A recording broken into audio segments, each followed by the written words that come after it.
신명기 5장 16절부터 21절까지의 말씀, 신명기 5장 16절부터 21절 교독하겠습니다. 너는 내 하나님 여호와께서 명령한 대로 내 부모를 공경하라. 그리하면 내 하나님 여호와가 내게 준 땅에서 내 생명이 길고 복을 누리리라.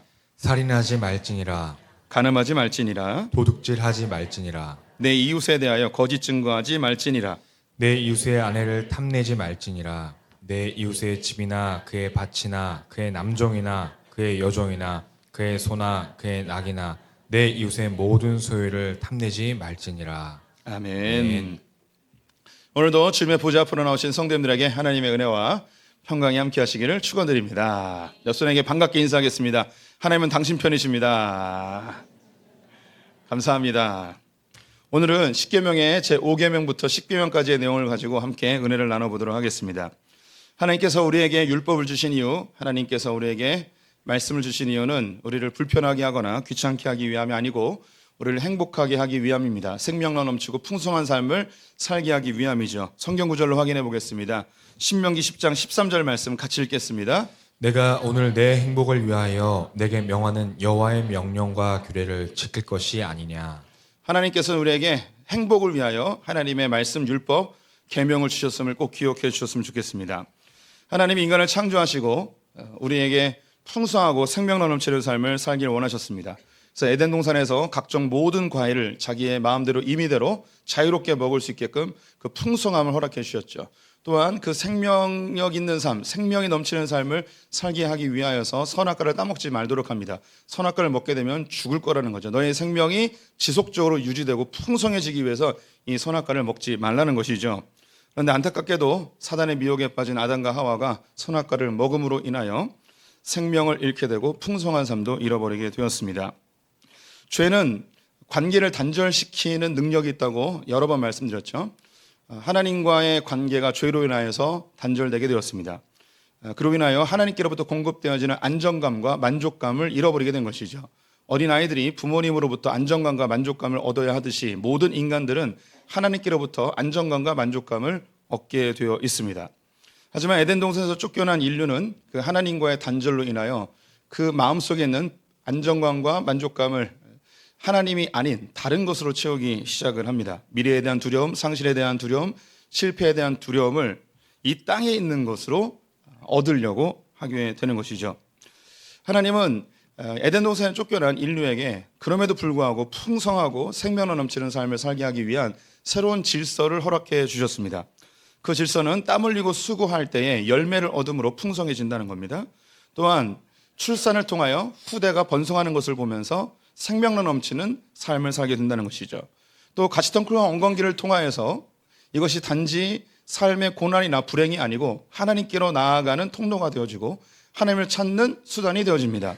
또한 이 가시덩굴과 엉겅퀴를 해결해 나가면서 그리고 문제를 해결하고 발전시키면서 이것이 문화가 되고 문명이 되어지는 것이죠. 이 고난을 잘 이겨낸 사람들은 영광을 얻게 되는 것입니다. 이것이 하나님께서 주신 새로운 질서였습니다. 그러나 인간은 하나님께로 돌아가기보다는 이 세상에서 물질을 통하여 안정감과 만족감을 얻으려 해왔습니다. 에덴 동산에서 쫓겨난 아담과 하와에게 두 아들이 성경에 기록되어 있습니다. 가인과 아벨인데요. 참고로 아담과 하와가 아이를 가인과 아벨만 낳은 것은 아닙니다. 성경의 인물을 기록할 때 모든 사람을 기록하는 것이 아니고 구속의 역사, 예수 그리스도와 관련된 사람들만 기록해 놓거든요. 그래서 이 아담과 하와는 수많은 생명들을 탄생시켰음을 우리는 생각할 필요가 있습니다. 그런데 성경에서 두 사람, 가인과 아벨만 특별히 이 하나님의 역사와 관련되었기 때문에 기록을 해 놓은 것이죠. 가인은 농사를 짓는 사람이었고 아벨은 양을 치는 사람이었습니다. 두 사람이 함께 예배를 드리게 됩니다. 이 예배 역시 부모님의 자녀로서 예배 드리는 것이 아니고 이제는 장성하여서 부모님의 손길 밖으로 벗어나서 이제 독립자가 되어서 단독으로 주님께 예배를 드릴 수 있는 상황이 된 것입니다. 조금 더 추론하면 이들이 각각 자기의 부족이나 가족을 이루어낸 상태라고 보시면 되겠습니다. 두 사람이 하나님께 예배를 드리게 되었는데 아벨의 예배는 하나님께서 흠양해 주시고 가인의 예배는 거부하셨습니다. 어떻게 하나님이 이 예배를 받으셨는가 성경에 구체적으로 언급되어 있지 않지만 성경의 전체적인 흐름을 봤을 때 아마도 추측컨대 불이 내려와서 불이 타면은 하나님이 받으시고 불이 내려오지 않으면 하나님이 거절하신 것이다라고 추측해 볼 수는 있겠습니다. 자기의 예배가 거절당하자 가인은 분노하였고 이 분노를 하나님에게 표출하지 못하니 그의 동생 아벨을 돌로 쳐 죽이는 일이 발생하게 되었습니다. 하나님께서 그의 죄를 지적하고 그가 회개하길 기대했지만 가인은 하나님을 대적하여 하나님을 떠나 에덴 동편으로 가서 자신의 문화를 만들기 시작합니다. 즉 하나님이 없는 문화를 만들기 시작하고 또 물질 중심의 문화를 만들어가기 시작을 합니다. 그는 에녹성을 짓고 그곳에서 후손들과 함께 새로운 문화를 만드는데 성경에는 5가지의 문화가 구체적으로 언급되어 있습니다. 하나씩 한번 살펴보겠는데요. 첫 번째는 일부 다처제를 만들었습니다. 창세기 4장 19절 말씀 같이 읽겠습니다. 라멕이 두 아내를 맞이하였으니 하나의 이름은 아다요 하나의 이름은 실라였더라. 하나님은 한 남자와 한 여자가 가정을 이루도록 하였는데 라멕이라는 후손은 아내를 2명 얻게 되었습니다. 그 이후로 인류 가운데는 일부 다처제가 형성되게 됐는데요. 우리 성도님들 누가 일부 다처제를 할 수 있을까요? 힘이 있고 재력이 있는 사람들, 소위 높은 위치에 있는 사람들이 일부 다처제를 할 수 있겠죠. 우리 여성 동지들 옆에 있는 남편들이 돈이 없고 지위도 낮고 세상에서 성공하지 못한 것에 대해서 오히려 감사하셨으면 좋겠습니다. 만약에 성공했다면 나 외에 다른 여자를 옆에 두고 있을 가능성도 있다는 것이죠. 일부 다처제가 형성되기 위해서는 힘의 문화, 물질주의 문화가 팽배해져야 합니다. 두 번째 가인의 문화는 계급 문화입니다. 20절 말씀 같이 읽어보도록 하겠습니다. 아다는 야발을 낳았으니 그는 장막에 거주하며 가축을 치는 자의 조상이 되었고 아발이라는 사람이 장막에 거주하면서 가축 치는 자가 되었습니다. 이 가축 치는 자가 어떻게 계급 문화인가? 이 당시는 아직 고기를 먹는 때가 아니었습니다. 홍수 이후에 고기를 먹었는데요. 이때는 농사를 지어야 하는 때였죠.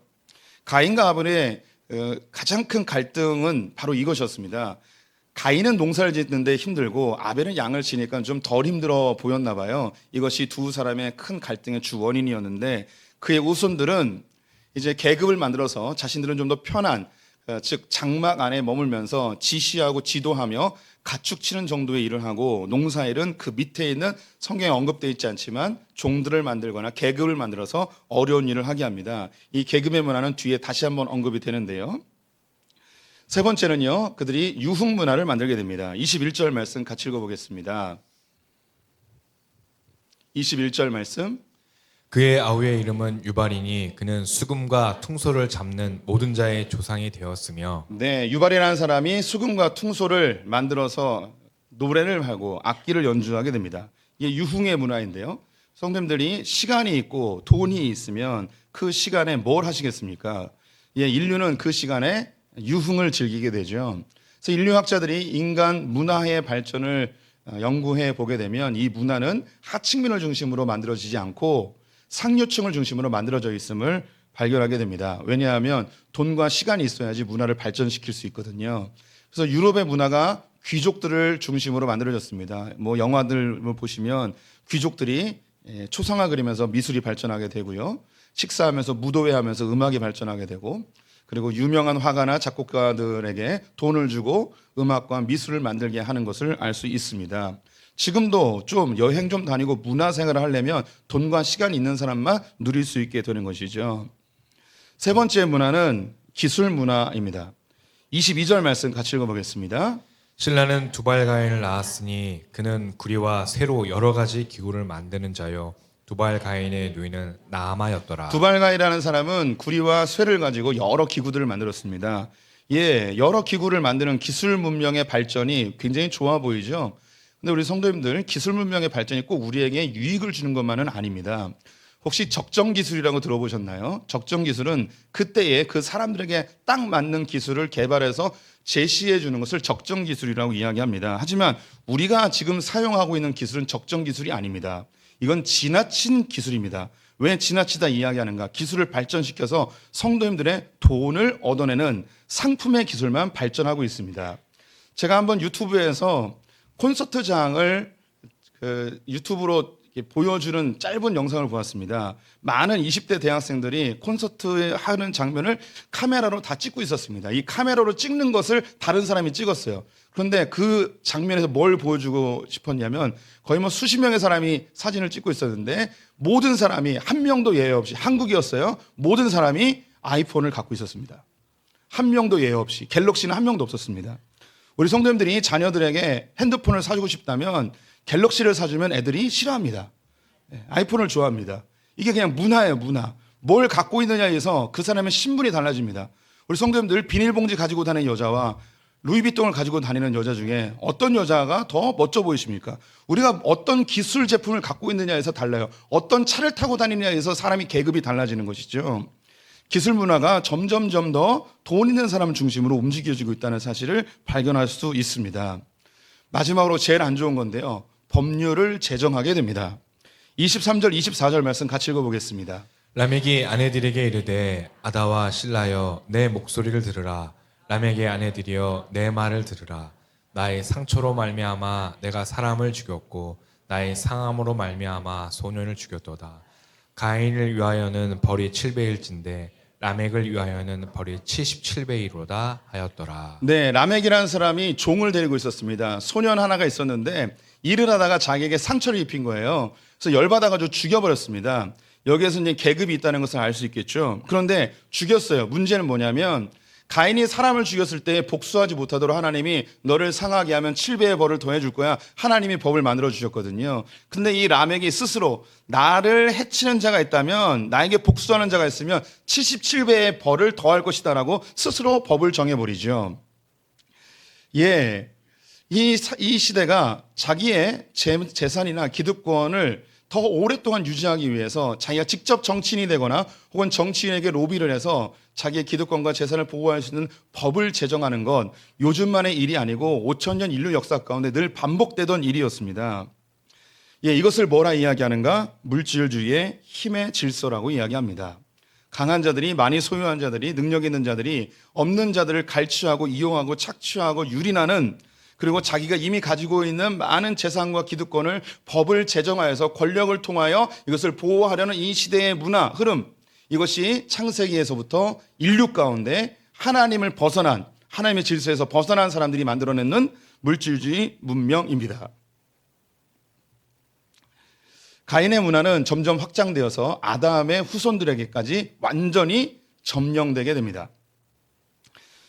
그들이 얼만큼 물질주의에 쩌들어 있었는지 하나님이 직접 언급을 해주고 있는데요. 창세기 6장 5절과 6절 말씀 같이 읽어보겠습니다. 여호와께서 사람의 죄악이 세상에 가득함과 그의 마음으로 생각하는 모든 계획이 항상 악할 뿐임을 보시고 땅 위에 사람 지으셨음을 한탄하사 마음에 근심하시고.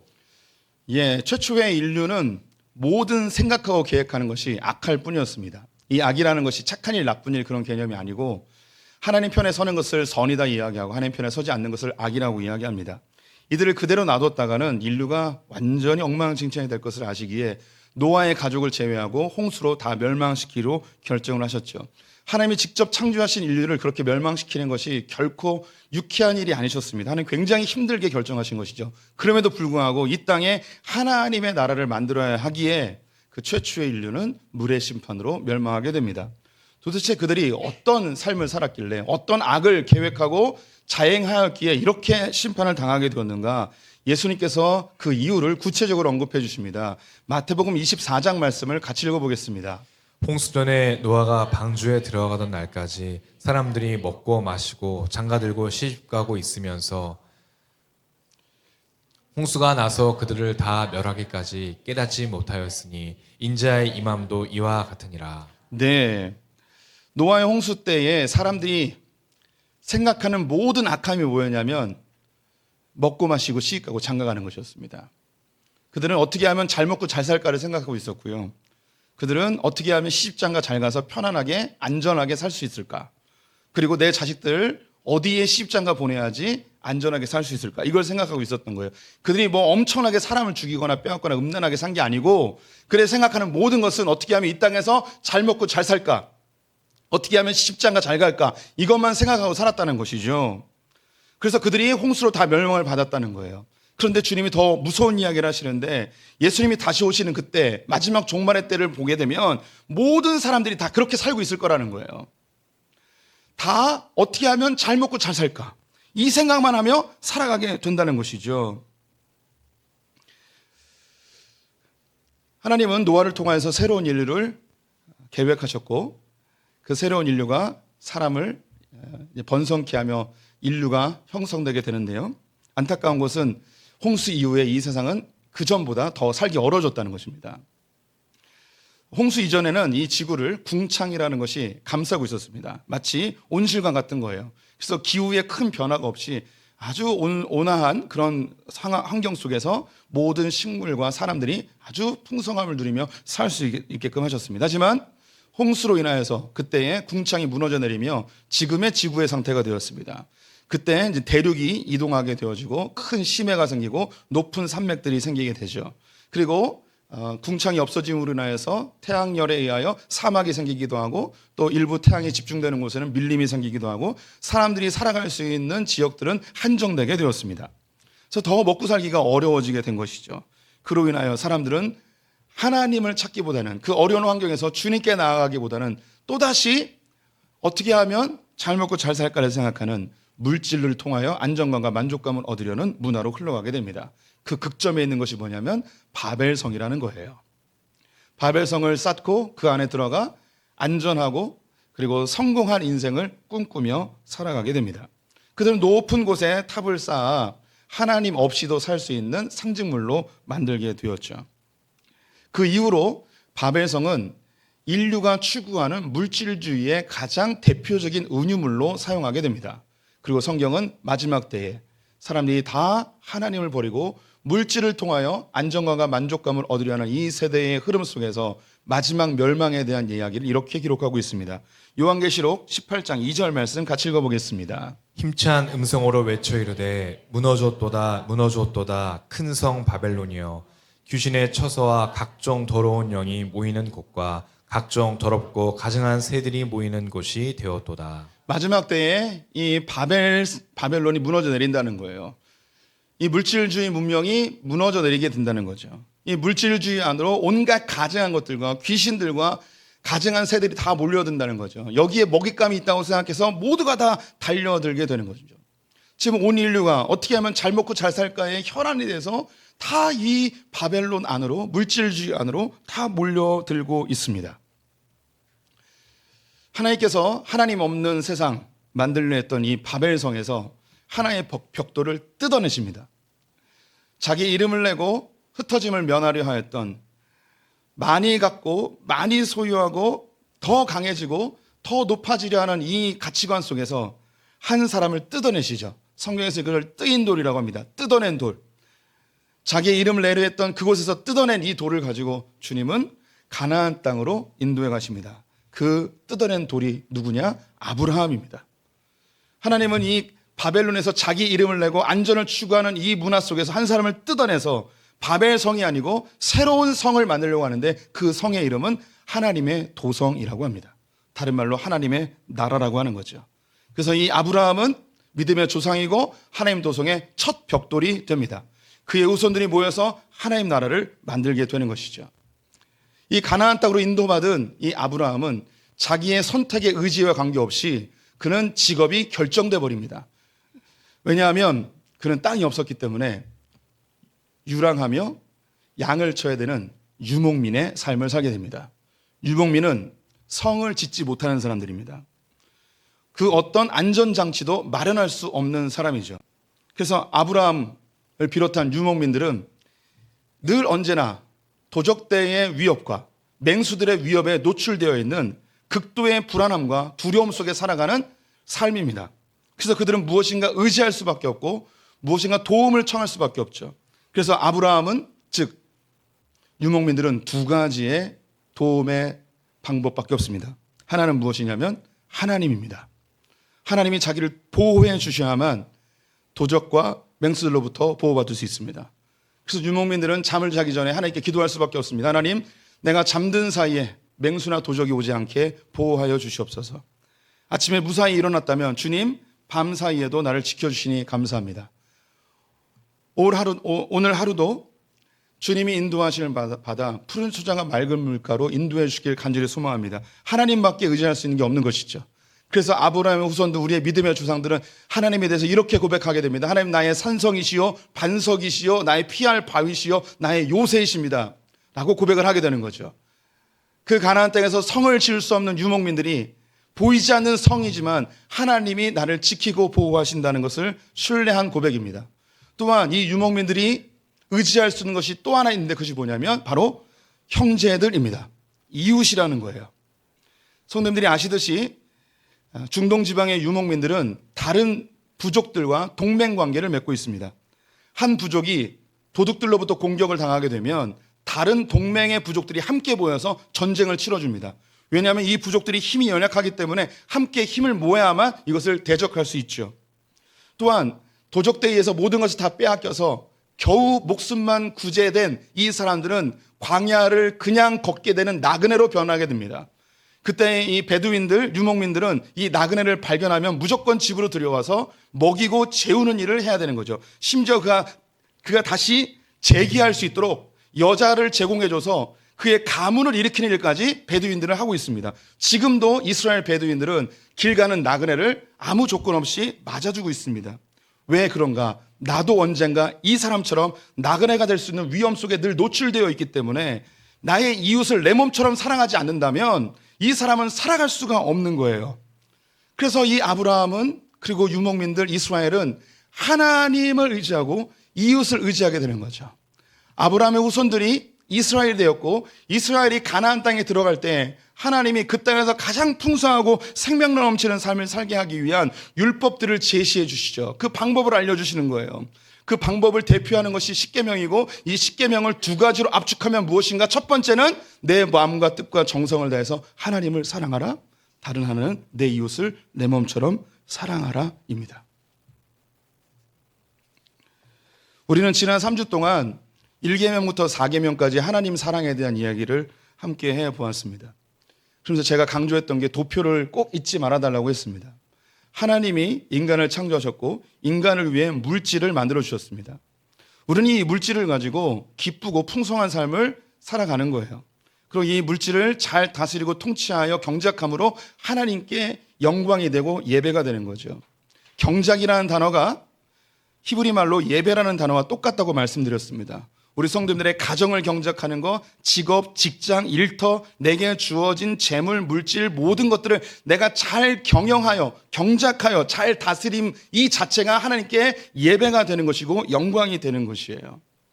그런데 이 우선순위가 바뀌어버리면 물질이 나의 우상이 돼버리고 내가 물질의 종로로 타고 하나님을 믿긴 믿는데 하나님을 조종하고 이용해서 물질을 더 많이 얻어 안정감과 만족감을 얻으려 할 때 하나님 이것은 간음이라 이야기하며 너무너무 슬퍼하신다고 이야기하는 것이죠.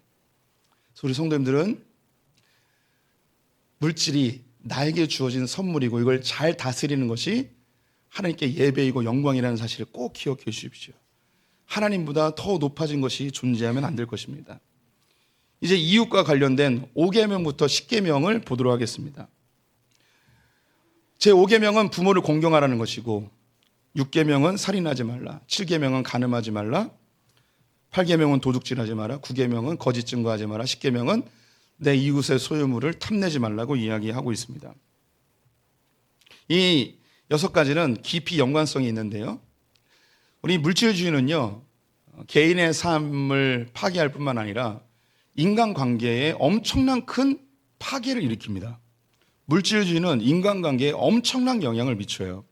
우리 성도님들이 물질주의 세계에 살고 있기 때문에 우리에게 가장 먼저 나타나는 현상이 뭐냐면 내가 이 선택과 결정이 얼만큼 내게 이익이 되는가 손해가 되는가를 계속 계산합니다. 물질주의 속에 살아가게 되면 끊임없이 계산하게 됩니다. 오늘 교회 오실 때도 운전을 하면서 어느 길로 와야지 가장 빨리 올까를 계산하고 오셨습니다. 우리 성도님들이 커피 한 잔을 사 먹을 때도 똑같은 5,000원, 4,000원을 사도 제일 맛있는 커피, 내가 뭘 이 시간에 내 돈을 투자해서 가장 만족스러운 이 음료수를 마실 수 있을까 이걸 계산하면서 커피를 사죠. 과일이나 채소를 살 때도 뭘 사야지 가장 썩지 않고 제일 맛있는 거를 살 수 있는 거를 끊임없이 계산합니다. 영화 한 편을 보면서 내가 15,000원짜리 영화를 보는데 이 시간에 이 돈을 들여서 가장 재미있는, 가장 아깝지 않을 영화를 내가 선택해서 계산해서 영화를 보죠. 텔레비전을 시청할 때도 내가 이 시간을 투자할 때 가장 재미있는 것을 보기 위하여 채널을 계속해서 돌리고 있는 우리 모습을 발견하게 됩니다. 우리의 삶 전체가 물질주의에 사로잡혀 있기 때문에 끊임없이 계산합니다. 그런데 이 계산이 이런 물질을 결정하고 선택하는 것, 이건 괜찮아요. 잘 계산해서 이익을 보셔야겠죠. 그런데 중요한 것은 진짜 계산하지 말아야 될 인간관계 속에 이 계산이 들어와 버리게 된다는 거예요. 부모를 공경하라 했지만 부모 자식 관계가 어느 순간부터 계산하지 않는 공경의 관계가 아니라 무조건 제공해주는 공경의 관계, 사랑의 관계가 아니고 계산의 관계로 변질되게 됩니다.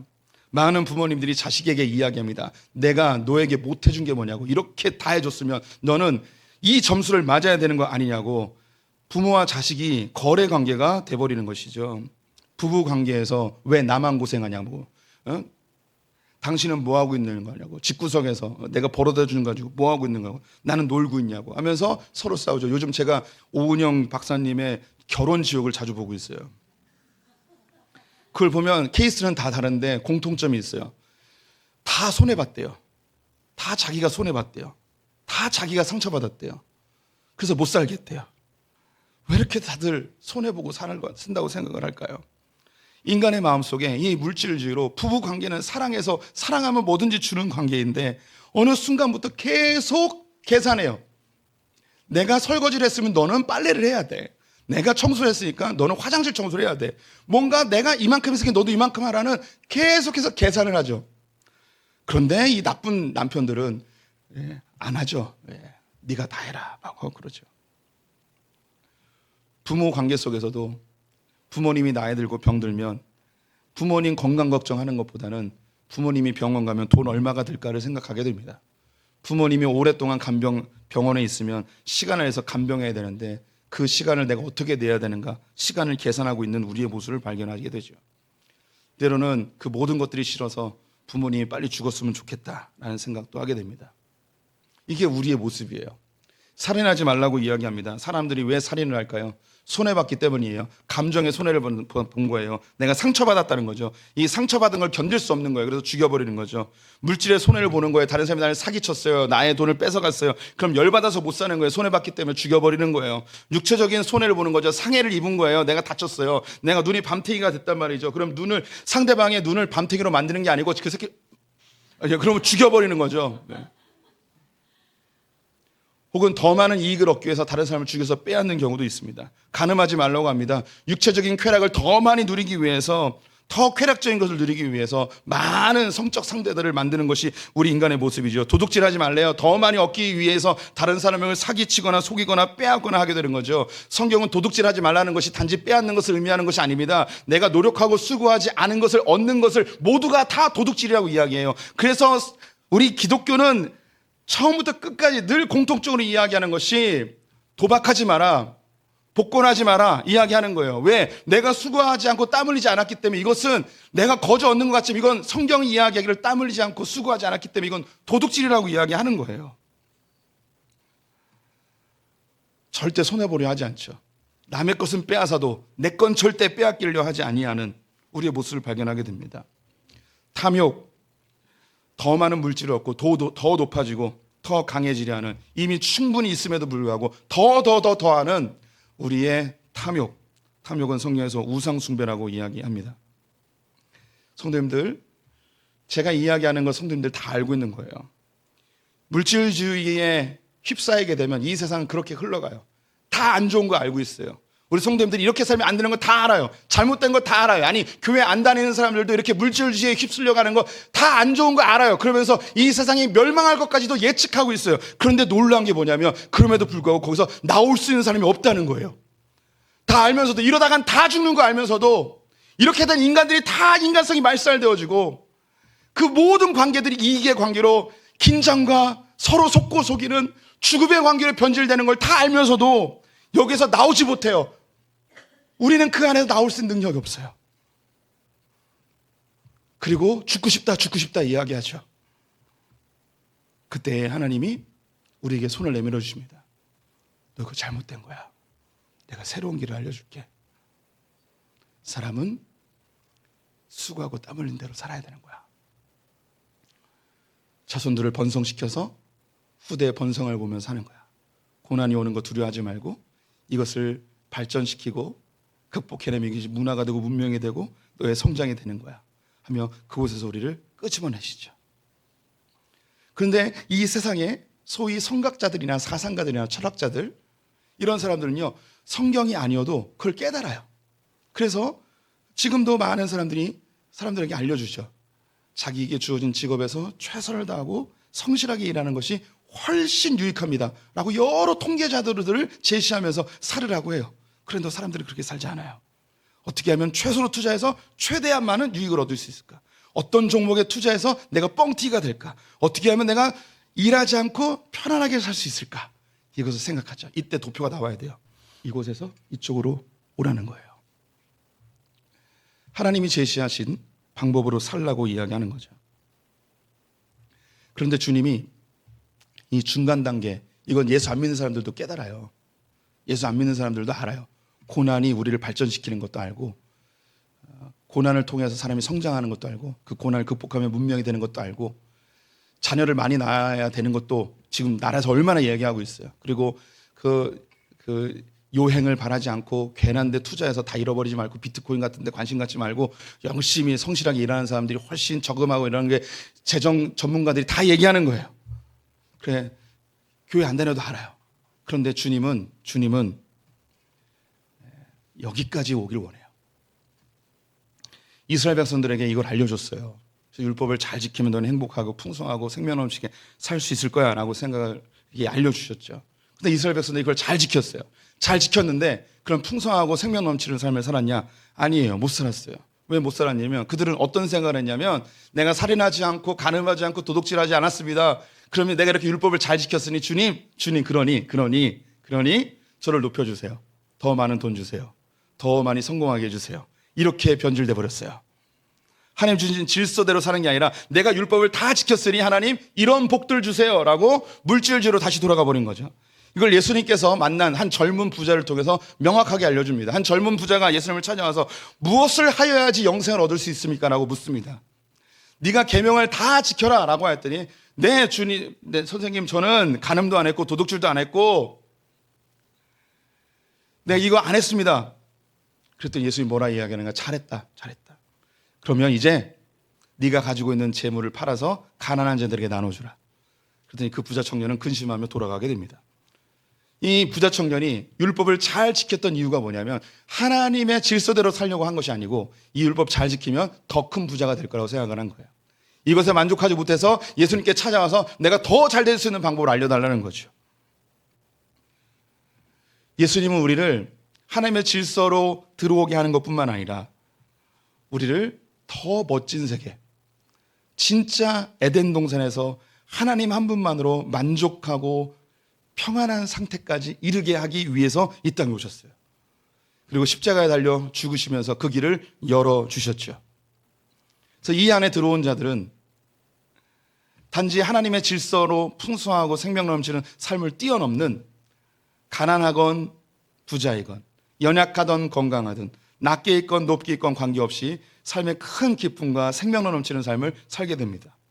그리고 한 걸음 더 나아가서 부모를 공경하는 것, 나 부모 공경했습니다. 여기서 끝나지 아니하고 이 땅에 있는 모든 권위에게 복종하는 삶을 살게 됩니다. 저는 살인하지 않았습니다 라고 이야기하는 것이 아니고 죽어가는 사람을 살려내는 일을 하게 되는 것이죠. 나는 간음하지 않았습니다 이게 아니고 부부 사이에서 부부관계 속에서 풍성함을 누리는 삶을 살게 되는 것이죠. 도둑질하지 않았습니다 여기서 멈추지 아니하고 나의 것을 팔아 다른 사람 가난한 자들에게 나눠줄 수 있는 사람이 되는 것이죠. 저는 탐욕을 부리지 않았습니다 다른 사람의 것을 빼앗으려 하지 않았습니다 라는 게 아니고 나의 것을 나누어서 사람들에게 하나님의 풍성함을 함께 누리게 하는 사람, 이것이 예수 그리스도를 아는 진정 하나님 품 안에 머무는 진정한 풍성함, 진정한 생명력 넘치는 삶을 우리에게 제시해 주신 거예요. 우리 성도의 눈빛들을 보니 어떻게 그렇게 삽니까? 라는 눈빛들이에요. 예, 우리의 능력으로는 살 수 없습니다. 주님이 우리를 그렇게 바꾸어 나가십니다. 우리 성도님들 중에 아직 예수 그리스도가 구주로 느껴지지 않는 분들이 있다면 제가 간곡히 부탁을 드리건대 세상에 있는 많은 학자들도 깨달은 하나님의 질서, 수고하고 땀 흘리는 것, 후손의 번성함을 보는 것, 고난과 시련을 두려워하지 않고 그것을 나의 성장의 기회로 삼고 하나님께 가까이 나가는 기회로 삼는 삶, 그 삶을 사시기 바랍니다. 혹 우리 가운데 예수 그리스도를 구주로 영접한 분들이 있다면 거기까지도 괜찮아요. 근데 주님은 그게 아니라 더 한 발짝 나가서 나 이거 안 했어요, 이것도 안 했어요, 이것도 안 했어요 아니라 이제 빚진 자의 마음으로 주님 나는 이것도 하겠습니다, 이것도 하겠습니다, 이것도 하겠습니다 라고 더 풍성하게 살아가는 우리 크리스찬들이 되었으면 좋겠어요. 주님의 말씀은 우리 성도님들을 완전히 뒤바꿔 놓는, 이 세상에선 도저히 상상할 수 없는 우리를 정말 풍성하게 하는 복음의 메시지입니다. 이 예수로 인해서, 이 복음으로 인해서 멋지게 사는 성도들 되시기를 축원드립니다. 기도하겠습니다. 하나님, 물질의 세계 속에 살다 보니 더 많이 얻고 더 높아지고 더 강해지려는 욕구가 우리 안에 가득 차 있습니다. 이렇게 살다가는 모두가 멸망할 것을 알고 있습니다. 다른 사람들이 더 많이 욕심 부리는 걸 보면 비난하지만 내 욕심에는 눈이 멀어버렸습니다. 다른 사람의 음란함에는 손가락질하면서도 나의 음란함에는 눈을 감아버렸습니다. 다른 사람들이 탐욕을 부리는 모습을 보면 우리가 비판하고 정죄하면서도 내 안에 있는 탐욕은 눈 감아버린 우리의 연약함.